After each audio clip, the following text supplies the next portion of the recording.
Hey guys, it's Jovi and welcome back to my channel. So today's video is about the Guyger conviction. I want to talk to y'all about it, about the judge, about the brother. Like I really just want to have a conversation with y'all about what's going on with us.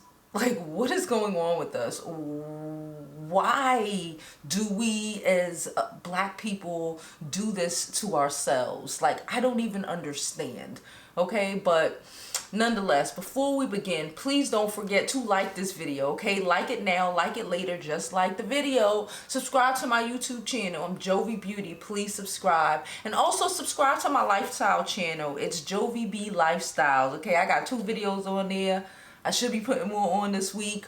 Support, and follow me on my other social media platforms. I'm JoviBeauty on all platforms. And now let's get into this Amber Guyger situation.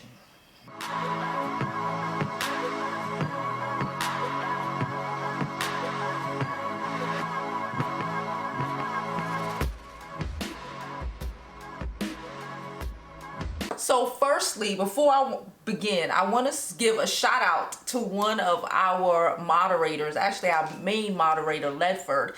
His YouTube channel is called Deacon of Defense. He was streaming this trial the whole time it was happening and, you know, offering information because honestly, y'all, I didn't even want to look at it because I thought, like the rest of you thought, like she was going to get off, like she wasn't gonna have to serve any time for what she did, which she kind of will get into there. But shout out to Ledford, Deacon of Defense, for spreading the information, for streaming the trial, for just, you know, having it available in the feed when I was strolling and I didn't want to really see, but I saw it anyway. So shout out to Ledford.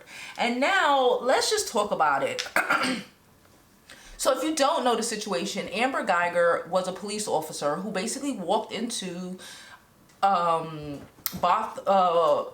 Jean's apartment, just walked into his apartment, shot him while he was sitting in his living room, watching TV, eating a bowl of freaking ice cream, okay?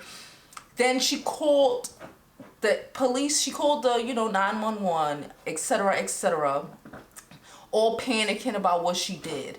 Even in the police transcripts, you know, the audio from the police call, you know, you can find that somewhere. Y'all know I don't like to put so much stuff on the channel. Even in a police call, you could hear her say, "Oh, I'm gonna lose my job." A man is laying in front of you dying, okay? You just murdered someone, okay? And you're worried about losing your job. You're a trained police officer. You didn't even attempt to perform CPR. I think she was talking about she tried to do a one-hand CPR. Like, that don't even make sense. She didn't even care. It came out in the trial that she has been saying a lot of racist things for years, aka she's a racist white lady. Okay, it is what it is. And she walked into this black man's house because she made a mistake, and she murdered him. And then her lawyer tried to go with some sort of defense, like, you know, stand your ground defense, you know, white people and their white privilege. Even though she was in his house, even though she kind of broke into his home, she broke into his home and murdered him, okay? And we know what would have happened if he would have had his gun next to him and would have shot her. He'd have been up the river forever, and ain't nobody would have been forgiven nothing. This is what I'm saying. What is wrong with us? Nonetheless, she got sentenced, all right? She got convicted of murder, which, thank goodness. And then she was sentenced to only 10 years in jail. Only 10 years in Texas where they electrocute people. Only 10 years in jail. And if that's not bad enough, his brother. People want to say, like, you know, I heard people say because they're Caribbean, they don't understand the plight. Like, the black people in the Caribbean, had slave masters too. They understand the plight. It's the Christianity, in my opinion. It's the Christianity, because black people up here, down there, all over the place will fall on their swords to forgive massa, because it's the Christian thing to do, because that's what Jesus told him to do.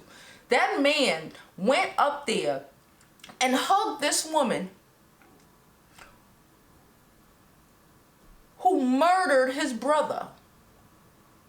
And you know, if that was a black man or a black woman who murdered his brother, nobody would have done that. The judge gave her a Bible.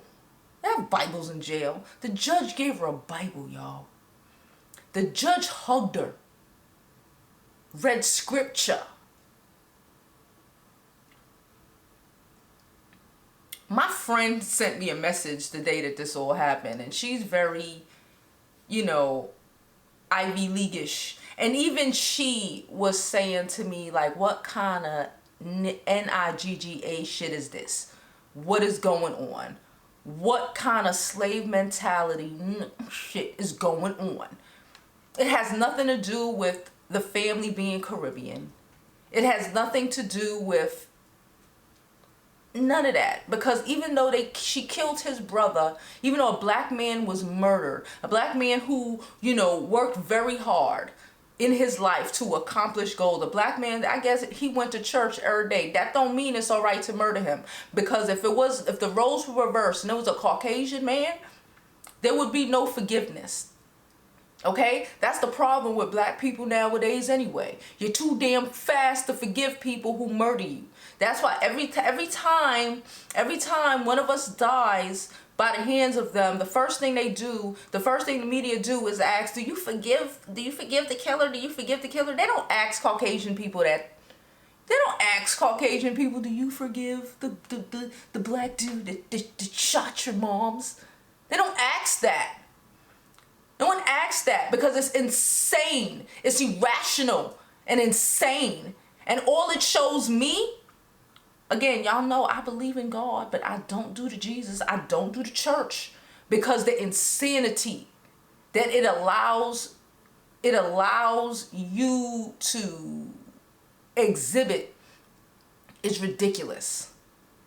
You must be insane to go and embrace the woman who shot and murdered your brother, the racist white woman who shot and murdered your brother, and even though she only got 10 years. You must be insane to be the judge in this case, okay?